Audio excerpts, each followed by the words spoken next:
Hello friends, मैं आपका mentor AK Singh और आज फिर से हम अपने CTET की तैयारी करेंगे, यानी कि CTET पेपर 2 SST की जो तैयारी कर रहे हैं उससे देखेंगे। CTET पेपर 2 में हम क्या देख रहे हैं, SST में NCERT यानी कि NCERT देख रहे हैं। और NCERT आपको पता है कि 6th क्लास की आपकी हिस्ट्री, ज्योग्राफी और पॉलिटिकल साइंस की कवर हो चुकी है। 7th क्लास की आपकी हिस्ट्री कवर हो रही है और आज हम देखेंगे 7th क्लास की ज्योग्राफी की NCERT यानी कि ज्योग्राफी की NCERT को देखेंगे, तो यानी कि आपका भूगोल को देखेंगे। तो इसमें देखते हैं हम कितने चैप्टर हैं और इसकी समरी देखते हैं जो जो आपके टेस्ट के अकॉर्डिंग यानी कि CTET के अकॉर्डिंग आपके लिए महत्वपूर्ण है। चलिए तो आगे देखते हैं।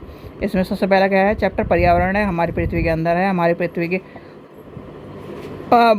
पृथ्वी के बदलते स्वरूप के बारे में। वायुमंडल है, जलमंडल है, प्राकृतिक वनस्पति और वन्य जीवन है, मानवीय पर्यावरण है, बस्ती और परिवहन और संचार है। और इसके मेनली जो छोटी छोटी चीज़ें हैं उसमें बताई गई हैं, तो वो आपको देखते हैं क्या क्या बताया गया। सबसे पहला आपका चैप्टर है पर्यावरण।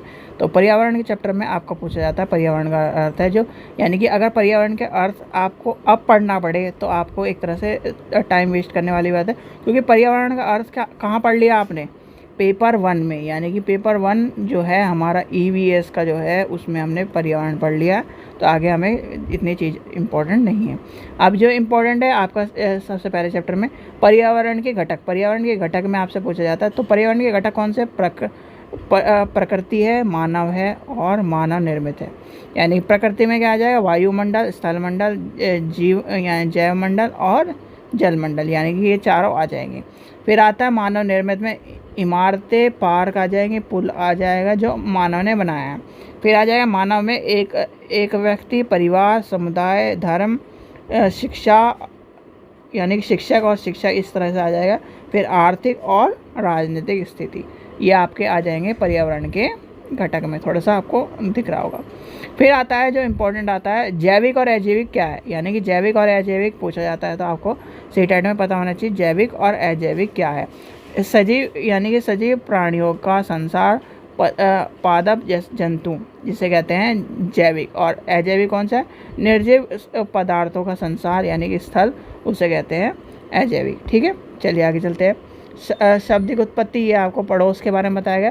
फिर आता है प्राकृतिक पर्यावरण, यानी प्राकृतिक पर्यावरण में भूमि, जल, वायु, पेड़ पौधे, जीव जंतु मिलकर प्राकृतिक पर्यावरण बनती है, यानी कि प्राकृतिक पर्यावरण कहलाती है, तो ये आपको पता होना चाहिए। आगे चलते हैं। आगे क्या कह रहा है, पृथ्वी की ठोस जो परत होती है, यानी कठोर जो ऊपर की परत होती है उसे स्थलमंडल कहते हैं। चट्टानों और खनिजों से बनी होती है और मिट्टी की पतली परत के ढांचे होते हैं, यानी कि एक तरह से जैसे अभी दिखाते हैं। आगे चलते हैं तो ये बताया गया। फिर आता है पहाड़, पठार, मैदान आदि के स्थलाकृति के बारे में बताया गया। इतना इंपॉर्टेंट नहीं है, पर आपसे जो लेयर हैं उनके बारे में पूछा हो जाता है, तो आपको पता होना चाहिए। देखिए, जिस पर हमारा मकान है वो है स्थलमंडल, ठीक है। जहाँ पर जल है वहाँ पर जलमंडल। फिर पूरा का पूरा क्या है आपका, ये तीनों को मिलाकर है जैवमंडल, यानी स्थलमंडल, जलमंडल और वायुमंडल को मिलाकर जैवमंडल बनता है, ये ध्यान रखना, ठीक है। इसलिए सर्कल दिया गया डॉटेड डॉटेड डॉटेड डॉटेड करके, ठीक है। आगे देखते हैं आगे क्या इंपॉर्टेंट है, इसमें क्या इंपॉर्टेंट है। जलमंडल के बारे में बता दिए, चलिए आगे चलते हैं। वायुमंडल के बारे में बता दिए, वो भी चलते हैं। फिर आता है परिस्थिति तंत्र। परिस्थिति तंत्र के ऊपर क्वेश्चन आता है, तो परिस्थिति तंत्र आपको पता होना चाहिए। वह तंत्र जिसमें समस्त जीवधारी आपस में एक दूसरे के साथ रहते हैं, पर्यावरण की भौतिक और रासायनिक कारकों के साथ परस्पर क्रिया होती है, जिसमें निवास रहते हैं और ये सब चीज़ें आती है, तो वो आ जाएगा यानी पारितंत्र, ठीक है।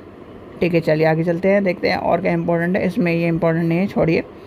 देखिए, जो इम्पोर्टेंट है वो मैं वही बता रहा हूँ, जो क्योंकि अब टाइम है हमारे पास कम। आपका 5 जून पूछा जाता है, 5 जून किससे संबंधित है, और UP टेट का तो फेवरेट क्वेश्चन है, यानी कि UP टेट में तो आपको इस तरह के 5 जून किसके लिए विश्व पर्यावरण दिवस है, पर्यावरण दिवस कौन सा है, ये वस्तु विनिमय क्या है, वस्तु विनिमय क्वेश्चन पूछा गया था। वस्तु विनिमय आपका हिस्ट्री में के तौर पर पूछा गया था, ना कि ज्योग्राफी के तौर पर। वस्तु विनिमय वह यानी कि वह वस्तुएं की अदला बदली जो व्यापार में धन की जगह प्रयोग कर जाती है, तो वस्तु विनिमय कहलाती है, और ये क्वेश्चन कई बार पूछा गया। आगे देखते हैं। देखिए, पहला चैप्टर आपको खत्म हो गया, दूसरे चैप्टर में देखते हैं। हमारा यानी कि हमारी पृथ्वी के अंदर आपसे पूछा जाता है, तो ये आपका है आंतरिक कोट, यानी कि सबसे ऊपर के यानी कि स्थलमंडल सबसे ऊपर होता है आपका स्थलमंडल की। फिर आता है सीधे सीधे आपसे पूछा जाता है कोर, मेंटल, क्रस्ट, ये आपका पता होना चाहिए। कोर, ये आपकी हो गई कोर, आंतरिक कोर, सीधी सीधी समझो पहले, कोर, मेंटल, और ऊपर की परत को क्या कहते हैं, परिपट्टी, यानी कि एक तरह से क्रस्ट, ठीक है। तो इस तरह फिर उसके अंदर की जो है उसे आंतरिक कोर। तो ये सब चीज़ें बताई गई हैं। आगे चलिए, आगे देखते हैं। विश्व का सबसे गहरी खान दक्षिण अफ्रीका में स्थित है और इसकी गहराई लगभग 4 किलोमीटर है। तल से खोजी गई इंजीनियर की 6 किलोमीटर की गहराई तक खोदा जा चुका है, ठीक है। पृथ्वी का केंद्र तक पहुंचने के लिए लगभग जो बिल्कुल असंभव है, उसमें आपको समुद्री तल से 6000 किलोमीटर, ये इतना इम्पोर्टेंट नहीं है। चलिए आगे चलते हैं, देखते हैं और क्या इम्पोर्टेंट है। पृथ्वी की सतह की सबसे ऊपर जो सबसे ऊपरी परत है उसे क्या कहते हैं, परिपट्टी कहलाता है। यह क्या है, यानी कि ऊपरी परत जो है ये आपको कहलाता है। यानी कि आगे देखते हैं, आगे इसमें इम्पोर्टेंट जो है महाद्वीपीय सिलिकॉन एल्यूमिनियम जैसी खनिजों, ठीक है, इसे छोड़ दीजिए, इम्पोर्टेंट नहीं है।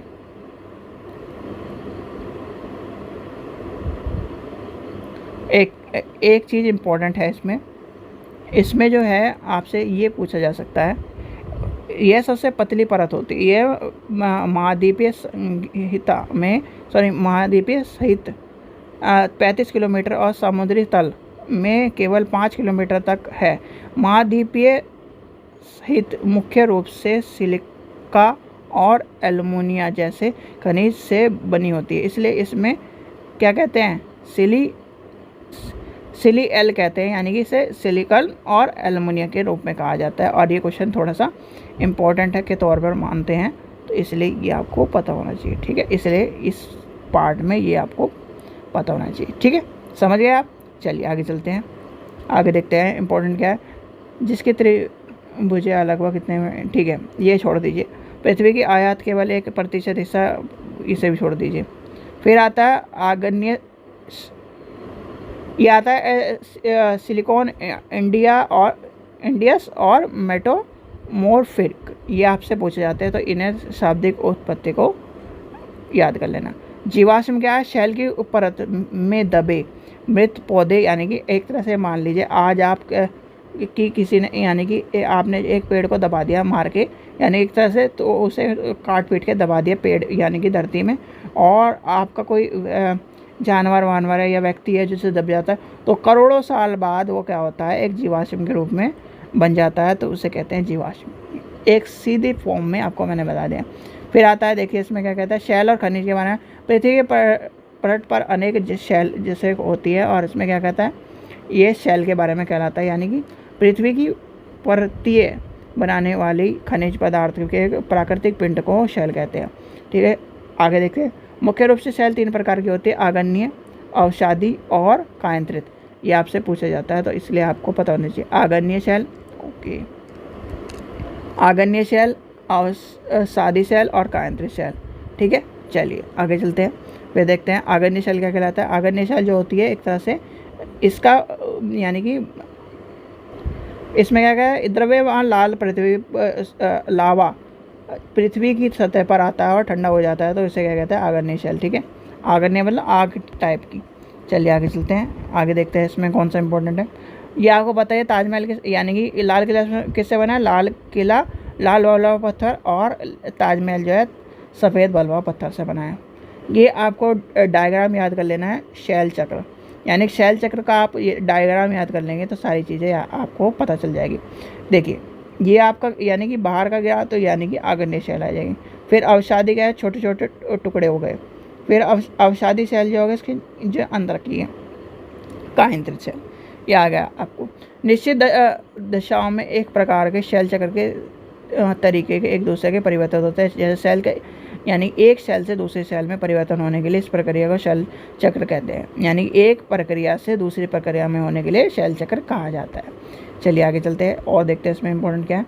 इस चैप्टर में खनिज प्रकृति, यानी कि खनिज प्राकृतिक रूप से पाए जाने वाले वह पदार्थ है जिसका निश्चित भौतिक गुण धर्म, निश्चित रसायन मिश्रित होते हैं, और खनिज मानव जाति के लिए बहुत महत्वपूर्ण है, और इसका उपयोग ईंधन के रूप में किया जाता है, जैसे कोयला, प्राकृतिक गैस, पेट्रोलियम, ये जो उद्योग के चीज़ों के लिए प्रयोग किया जाता है, यूरेनियम, पुरेनियम, ये सब चीज़ें आएंगी। आगे देखते हैं, आगे कौन सा है, हमारी बदलती पृथ्वी के यानी कि स्वरूप के बारे में बताया गया। स्थलमंडल अनेक प्लेटों के विभाजन से, यानी कि विभाजन होते हैं उसके, स्थलमंडलीय प्लेट कहलाता है। तो आपको पता होना चाहिए, इतना इम्पोर्टेंट है नहीं वैसे, तो आपको पता होना चाहिए बस। चलिए, प्लेट की इस गति को के कारण ही पृथ्वी की सतह परिवर्तित होती है, और परिवर्तित होने के कारण ही उनके गतियों में बल के आधार पर, जैसे आपने एक चीज़ नाम सुना होगा पेंजिया का, यानी कि पहले जो थी हमारे जो सारे के सारे कॉन्टिनेंट थे एक जगह जुड़े हुए थे। फिर जो पृथ्वी है, पृथ्वी की जो सतह में या फिर प्लेटों में बदलाव आया, और वो इधर उधर होते, यानी कि अलग अलग होते चले गए। तो इसलिए जैसे इंडिया कॉन्टिनेंट है, इंडिया का जो कॉन्टिनेंट है वो अफ्रीका कॉन्टिनेंट से जुड़ा हुआ था, तो इसलिए कहते हैं कि वहाँ पर और यहाँ पर एक जैसे क्या है, जीवाश्म पाए जाते हैं। आगे देखते हैं इसमें कौन सा इंपॉर्टेंट है। अंतर्जनीय बल और बाह्यजनीय बल के बारे में आपसे पूछा जाता है। तो अंतर्जनीय बल क्या कहते हैं, जो बल पृथ्वी के आंतरिक भाग में घटित होता है उसे अंतर्जनीय कहते हैं। जो बल पृथ्वी के सतह के उत्पन्न होता है तो वह बाह्यजनीय बल कहते हैं। तो ये आप दोनों लिख लेना। फिर आता है भूकंप और जलवायु के आकस्मिक गति के कारण के बारे में आता है। पृथ्वी गति अंतर्जनीय आपको बता दिया, बाह्यजनीय। फिर आता है आकस्मिक बल, और फिर आता है परिवर्तन, यानी कि इसमें परिधान आया है। इसमें नदी, पवन और समुद्री तल और हिम नदी आ जाएगा। भूकंप, ज्वालामुखी और भूस्खलन आ जाएगा। ठीक है, तो ये आपको इम्पोर्टेंट है, डायग्राम आप याद कर लेना। इस तरह का पूछा जा सकता है, यानी कि स्थल रूपीय विकास के बारे में। फिर आगे देखते हैं स्थल मंडलीय प्लेट। स्थल मंडलीय प्लेट के बारे में क्या है, भू पट्टी में अनेक बड़ी एक छोटी कठोर असमान आकार की प्लेटों होती है, जिसमें महाद्वीपीय और महासागर सतह टिके होते हैं। चलिए आगे चलते हैं। फिर आगे देखते हैं क्या दिखाया गया है आपका। स्थलमंडलीय प्लेट की गति के पृथ्वी की सतह का जो कंपन होता है, वो जो अभी बताया उसके बारे में बताया गया। और इसके नीचे क्या होता है, एक कंपन के रूप में, जैसे देखिए आप एक मिनट नीचे करते हैं हमसे, ये आपका ज्वालामुखी है। ठीक है, ये ज्वालामुखी है। ये क्या है, नीचे क्या है, मैग्मा, यानी ठीक है। ये जो बाहर निकला हुआ है ये है लावा। ठीक है, और ये जो निकासी पे है ये है, और यहाँ पर है क्रेट। तो यानी कि आपको, और ये गैस जो निकल रही है आपको दिखाई गई है। आगे चलते हैं। केंद्र पेंद्र के बारे में आपको इम्पोर्टेंट है नहीं इतना, जो पूछा जाता है। भूकंपीय तरंगे 3 प्रकार की होती है, पी तरंगे, एस तरंगे और एल तरंगे। ये आपको पता होना चाहिए, ये इम्पोर्टेंट है, तो इस चीज़ का ध्यान रखना। पी तरंगे, एस तरंगे और एल तरंगे। आगे देखते हैं और क्या इम्पोर्टेंट है इस चैप्टर में। स्थलीय लोग सामान्य भूकंप की, ये छोड़ दो, हमें कोई इम्पोर्टेंट नहीं है। सबसे ये पूछा जाता है कि सबसे यानी कि जिस भूकंप की तीव्रता 5 होती है वह वस्तुओं को गिराने की क्षमता होती है, और 6 वाला बहुत शक्तिशाली होते हैं, जो एक तरह से पूरे जगह को नाश करने के लिए या फिर विनाश करने के लिए काम आता है। ठीक है, चलिए आगे चलते हैं। भूकंप की तैयारी में पूछा जाता है, भूकंप के दौरान क्या करना चाहिए। सुरक्षित स्थान पर बैठना चाहिए। आग और इस आग जो वाले स्थान है, जो इस तरह देखो, भूकंप के जो आपसे पूछा जाए, अगर पूछा जाए तो अगर आप स्कूल में हो तो भूकंप के लिए क्या करोगे। पहले तो हम अपनी बेंच के कोने, यानी कोने पकड़ के बैठ जाएंगे। ये जो कोना है आपकी बेंच है, इसके कोने पकड़ के बैठ जाएंगे। क्लासरूम के कोने पे खड़े हो जाएंगे। अगर समय है तो हम घर स्कूल, यानी कि स्कूल के बिल्डिंग से बाहर निकलेंगे। सबसे पहला है हमारे स्कूल की बिल्डिंग से बाहर निकलेंगे। अगर समय नहीं है तो हम यहाँ पर इस तरह से बैठेंगे, जिससे हमें कम चोट लगे। ठीक है, ये सब चीज़ें आपकी।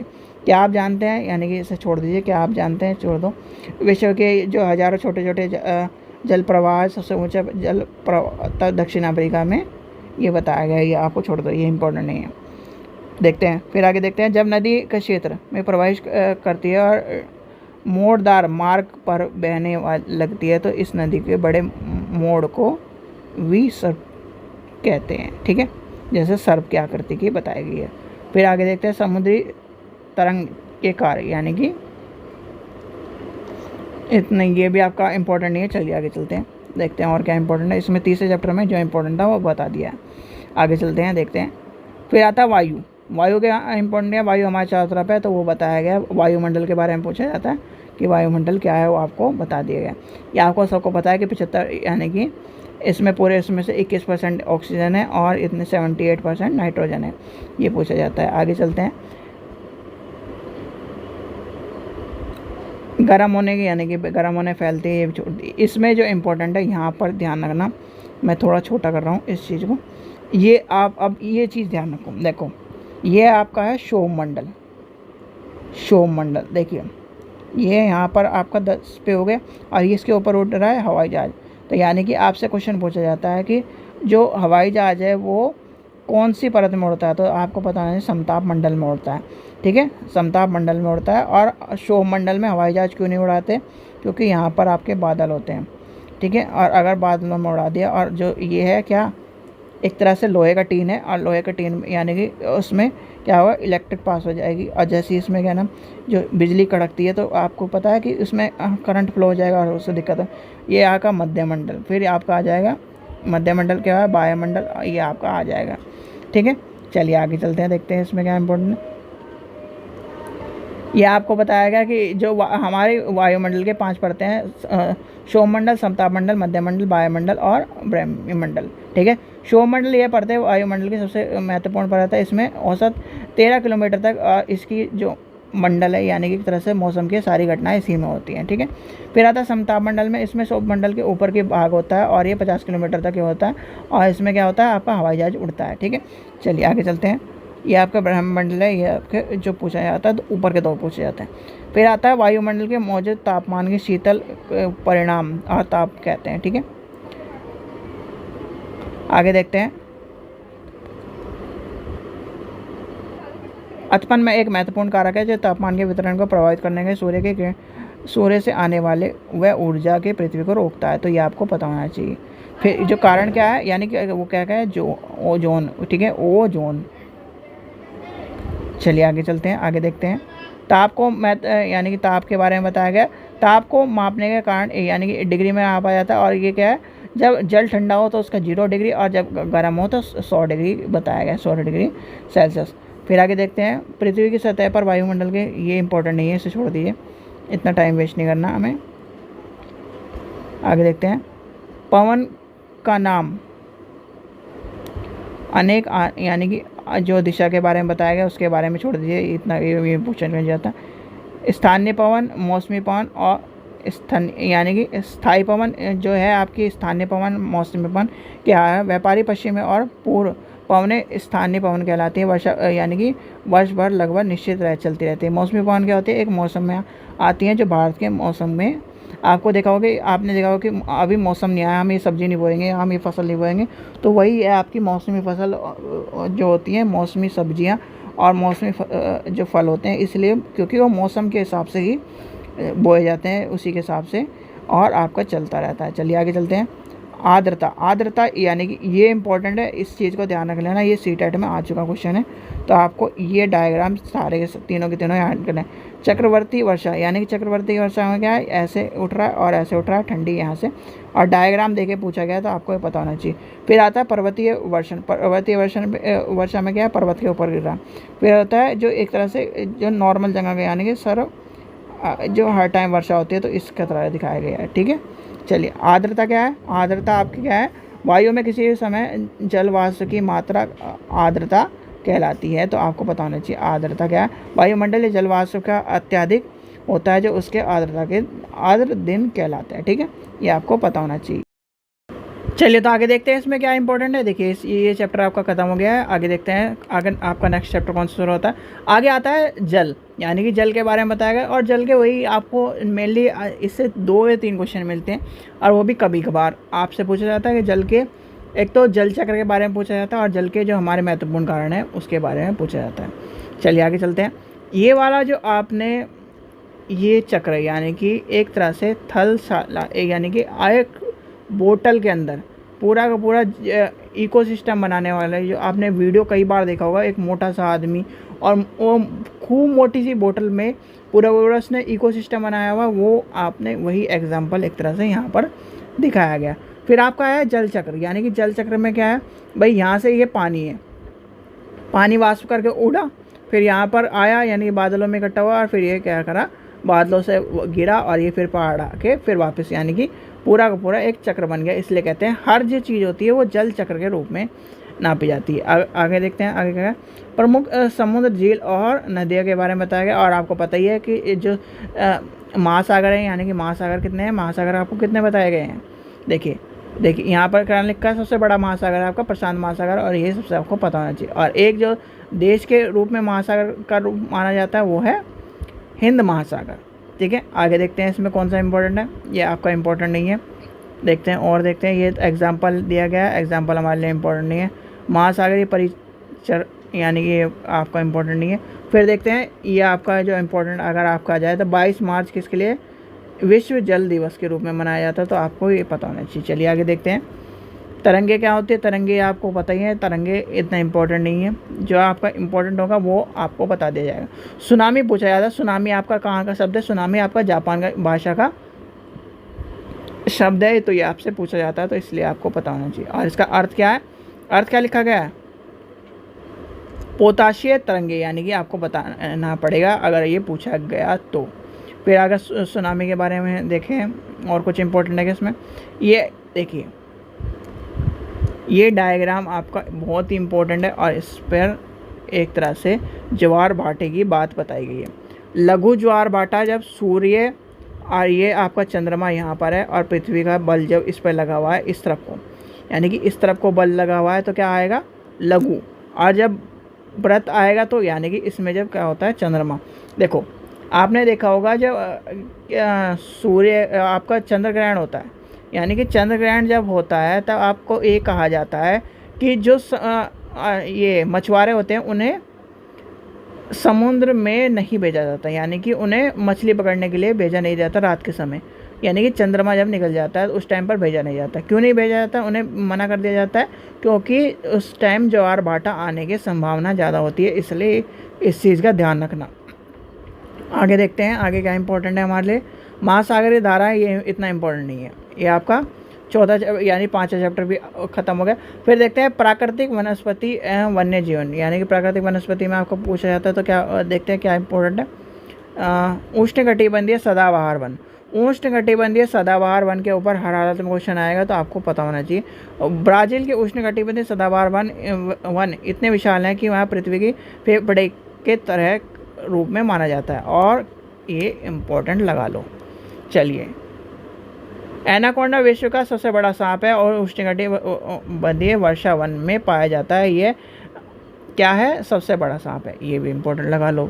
आगे चलते हैं, उन वन यानी इन वनों में उष्णकटिबंधीय वर्षा वन भी कहते हैं जो एक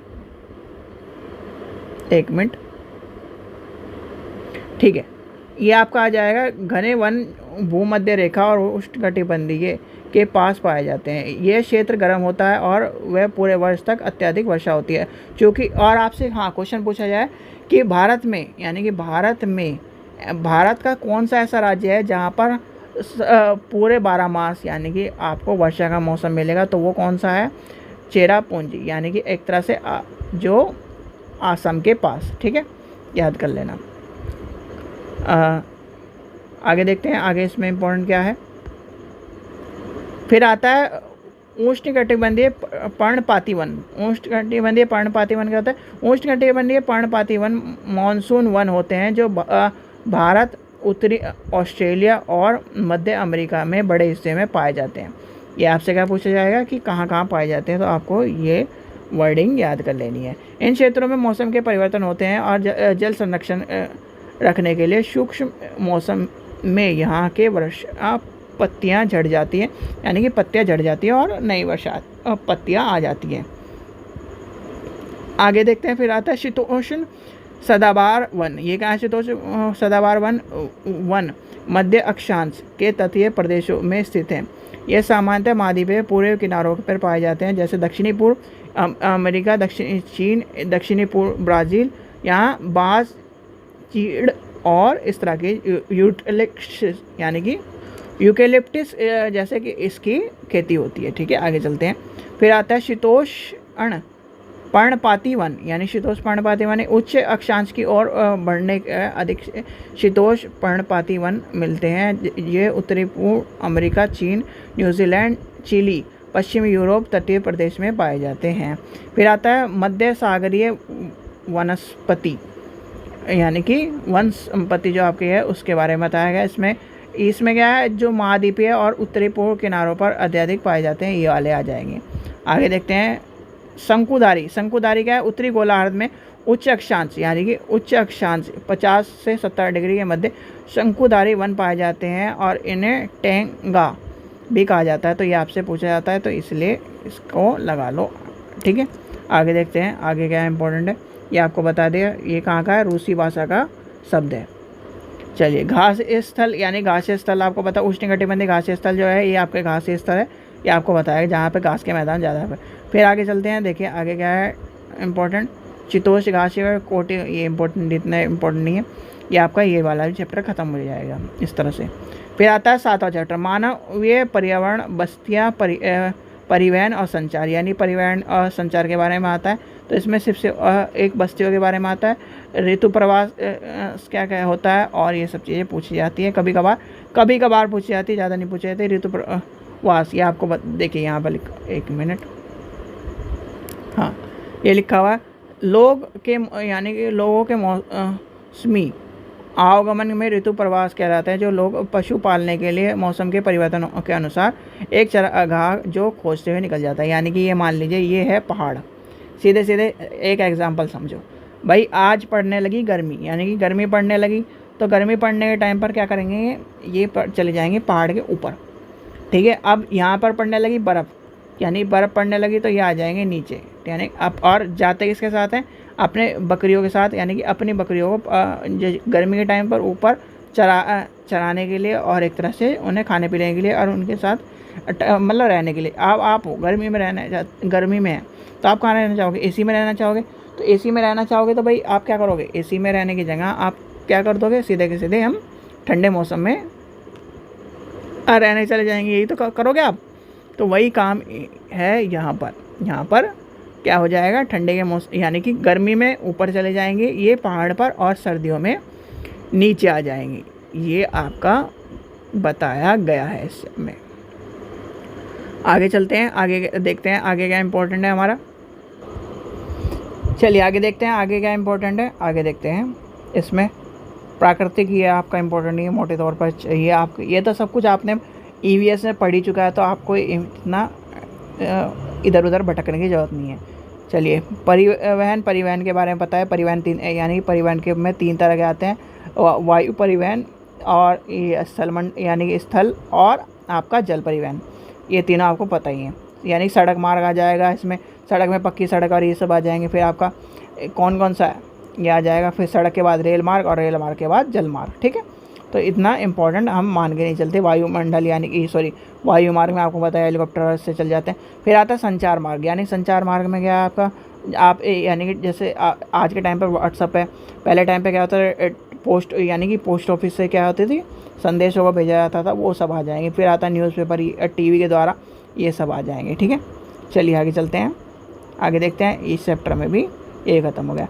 8वां चैप्टर है आपका मानव पर्यावरण क्रिया, यानी उष्णकटिबंधीय, ये सब चीज़ें। ये इतना चैप्टर इंपॉर्टेंट नहीं है, तो इसलिए आपको जो भी इम्पोर्टेंट होगा मैं एक आधी चीज़ बता दूंगा इसमें, नहीं तो बिल्कुल भी इम्पोर्टेंट है नहीं ये चैप्टर। आगे देखते हैं सहायक नदी, यानी कि सहायक नदी के बारे में बताया। जो नदी छोटी छोटी होती हैं, ये आपको बता चुका है, ये वो होती हैं सहायक नदी के रूप में है। छोटी छोटी जो मुख्य नदी होती है मिलकर बनती है, यानी कि ये आपकी बड़ी नदी है। और सॉरी छोड़ इससे इस तरह से लेके चलते हैं। ये मान लीजिए ये एक नदी है ए, ये नदी है बी, ये नदी है सी, ये नदी है डी, ठीक है। और ये सारी मिलकर इसमें यहाँ पर आ जाके एक बड़ी नदी बनकर और चलती जाती है, तो उसे कहते हैं सहायक नदी, ठीक है। सहायक नदी के रूप में आती है। फिर आता है जलवायु, वन्य वृक्ष वन, आगे वृक्ष वन के बारे में बताया गया और ये सब कुछ बताया गया, इतना इम्पोर्टेंट है नहीं। आगे चलते हैं। अच्छा आगे देखते हैं, ये इंपॉर्टेंट है तो आपको ये पता होना चाहिए। जो आपने देखा होगा ब्रोमीलाइड एक विशेष प्रकार का पौधा जो अपने पत्तियों को जल को संचालित रखता है, और मेंढक जैसे प्राणी इसमें क्या करते हैं, अपने अंडे देते हैं। तो इसका याद कर लेना, ये नई टर्म्स है और इस तरह क्वेश्चन इस बार सीटेट में आपके लिए देखने के लिए मिल सकता है। आगे देखते हैं आगे क्या इंपॉर्टेंट है। गंगा ब्रह्मपुत्र बेसिन के बारे में आपको इतना इम्पोर्टेंट है। गंगा ब्रह्मपुत्र बेसिन यानी कि गंगा ब्रह्मपुत्र बेसिन के एक सहायक नदी मिलकर भारतीय उपमहाद्वीप में गंगा ब्रह्मपुत्र बेसिन का निर्माण करती हैं, और जो यह बेसिन एक तरह से 10 डिग्री उत्तर और 30 डिग्री अक्षांश के मध्य स्थित होता है। यानी कि ये सब चीज़ें बताएगी, इतना इंपॉर्टेंट है नहीं है, क्योंकि इस तरह से आजकल इस तरह के क्वेश्चन आपको देखने के लिए नहीं मिल रहे। जनसंख्या घनत्व के ऊपर क्वेश्चन आता है तो ये आपका माना तो इकोनॉमिक्स में जाता है, पर आपको यहाँ पता होना चाहिए जनसंख्या घनत्व क्या होता है। भाई जनसंख्या घनत्व का अर्थ है यानी कि 1 वर्ग किलोमीटर के क्षेत्र में जो लोग रहते हैं उनको जनसंख्या घनत्व कहते हैं। यानी कि चाहे उसमें क्या होता है, कितने मेल रहते हैं और यानी कि मेल और कितने फीमेल रहते हैं वो अलग अलग, यानी कि एक तरह से 1 वर्ग किलोमीटर में, यानी कि 1 वर्ग किलोमीटर ये एरिया है, इसमें टोटल लोग, फिर क्या नाम मेल और फीमेल, उसके बारे में बताया गया, तो वो होता है जनसंख्या घनत्व। ठीक है, आगे देखते हैं आगे क्या इंपॉर्टेंट है आपका। एक सींग वाला गैंडा कहाँ पाया जाता है? एक सींग वाला गैंडा आपको बताओ जल्दी। एक सींग वाला गैंडा आपने ईवीएस में पढ़ चुका है तो आपको ये पता होना चाहिए। इसके बताने के लिए मैं आगे बात नहीं कर। डेल्टा क्षेत्र बंगाल के टाइगर और मगर में पाए जाते हैं, यानी कि आपको पता होना चाहिए। और ब्रह्मपुत्र के वाले में एक सींगा गैंडा, और ब्रह्मपुत्र कहाँ है? असम की तरफ, और आसाम में कौन सा है वो आपको पता ही है। फिर आगे चलते हैं। स्वच्छ भारत मिशन आपको 2 अक्टूबर 24 में बनाया गया, इसे छोड़ दो, ये तो आपको रटा हुआ है। नमामि गंगा कार्यक्रम क्या है? नदियों को संरक्षण करने के लिए नमामि गंगे कार्यक्रम को करा गया है, तो ये आपको पता ही, इसलिए आपने देखा होगा कि गंगा नदी आजकल साफ मिलती है आपको। आगे देखते हैं क्या है। रेगिस्तान में जीवन, रेगिस्तान में क्या है? रेगिस्तान के बारे में बताया गया, तो आपको रेगिस्तान इतना छोड़ दो कि रेगिस्तान में आपको ठंडा रेगिस्तान पूछा जाता है। ठंडा रेगिस्तान कौन सा है ये आपको कमेंट सेक्शन में पहले चैप्टर में ईवीएस की जो ईवीएस क्लास 4 की जो क्लास हुई थी आपको बताया था ठंडा रेगिस्तान किस नाम से जाना जाता है, और ठंडा रेगिस्तान में है कौन सा। चलिए आगे आता है सहारा मरुस्थल। सहारा मरुस्थल कहाँ पर? सहारा मरुस्थल आपका अफ्रीका में है, तो आपको पता होना चाहिए। मेनली आपको जो चीज़ें इंपॉर्टेंट है वो बता रहा हूँ। सहारा यानी कि सहारा के अल जुवेनी क्षेत्र में जो त्रिपोली, यानी कि एक तरह से ये इंपॉर्टेंट वैसे है नहीं, वैसे आपको जो पूछा जाता है यही पूछा जाता है कि सहारा मरुस्थल है कहाँ पर, यानी कि सहारा मरुस्थल है कहाँ पर, तो आपको बता दिया गया है। आगे देखते हैं कौन सा इंपॉर्टेंट रेगिस्तान के बारे में। रेगिस्तान में क्या क्या चलता है? ऊँट, यानी कि ऊँट है रेगिस्तान का जहाज। ठीक है, चलिए आगे चलते हैं और देखते हैं इंपॉर्टेंट कौन सा है।